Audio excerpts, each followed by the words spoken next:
અંકલેશ્વર તાલુકાના જીતાલી ગામના રહેવાસી મોહમ્મદ જુબેર અહેમદ પટેલે જીતાલી ગ્રામ પંચાયતના તલાટી કમ મંત્રી મનોજ ચૌધરી સામે ગંભીર આક્ષેપો સાથે તાલુકા વિકાસ અધિકારીને લેખિત રજૂઆત કરી છે। રજૂઆતમાં તલાટીએ ફોન પર ધાક ધમકી આપી હોવાનો તેમજ વિવિધ ધર્મો અને જ્ઞાતિના લોકો વચ્ચે વર્ગ વિગ્રહ સર્જાય તેવી ભાષાનો ઉપયોગ કર્યો હોવાનો આરોપ મૂકવામાં આવ્યો છે।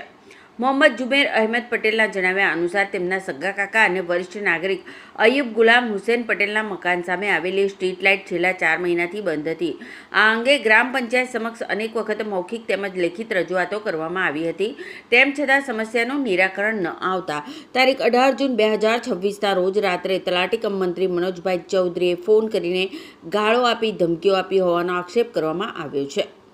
અરજદારે વધુમાં જણાવ્યું છે કે ફોન પર થયેલી વાતચીતનું કોલ રેકોર્ડિંગ તેમની પાસે ઉપલબ્ધ છે અને તેની નકલ પેન ડ્રાઈવ સ્વરૂપે તાલુકા વિકાસ અધિકારીને સોંપવામાં આવી છે।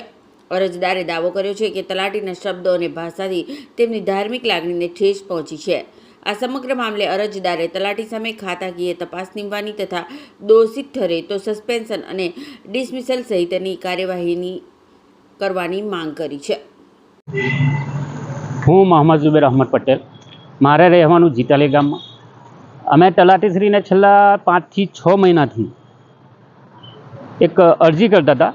અને મૌખિકમાં અમે એમને 4 થી 5 વખત કીધું છે કે ભાઈ અમારા ફળિયામાં જે સ્ટ્રીટ લાઇટ છે એ મારા ઘરની બહાર કે ફળિયામાં એ સ્ટ્રીટ લાઇટ ખરાબ હતી, જેને અમે છેલ્લા 5-6 વખત મૌખિક અને 1 વખત લેખિતમાં અરજી આપી હતી, પણ તો પણ એમને આ વાત એમને ધ્યાન પર ના લીધી અને છેલ્લી વખત એમને અમે જે 18 તારીખે ફોન કર્યો હતો દિવસ દરમિયાન, તો એમણે ફોન ના ઉઠાવ્યો। પણ ત્યારબાદ એમનો રાત્રે 8 વાગે મારા પર 10 ફોન આવ્યા, એમાં 11-12મો કોલ મેં જ્યારે એમનો ઉઠાવ્યો તો એમણે મારી સાથે ખોટી ગેરવર્તણૂક એટલે કે ગમે તે મા બેન સમાનની ગાળો, વિશ્વ હિન્દુ પરિષદની ધમકી, ગામમાં આવીને તારું ઘર તોડી નાખીશ અને ધાર્મિક લાગણી દુભાય એવી ગમે તેમ વાતો કરી હતી। હવે આવા વ્યક્તિને આવું ચલવી લેવા ન આવે, એમને તાત્કાલિક ધોરણે સસ્પેન્ડ કરવા જોઈએ। એ માટે અમે આજે ટીડીઓ સાહેબને આવેદનપત્ર આપવામાં આવ્યા છે અને આ આવેદનપત્ર અહીંયાથી અમે ટીડીઓ, જિલ્લા વિકાસ અધિકારી તથા કલેક્ટર ભરૂચ અને આ જ અરજીની એક કોપી અમે રવાના એટલે કે અત્યારના હાલના જે નવા ડીજીપી છે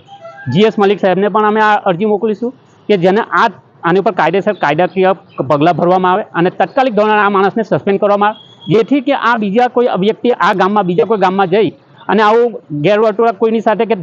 ધાર્મિક લાગણી દુભાય અને બે કોમ વચ્ચે કોઈ કોમવાદ ન થાય એ માટે આ માણસને તાત્કાલિક ધોરણે સસ્પેન્ડ કરવા જોઈએ।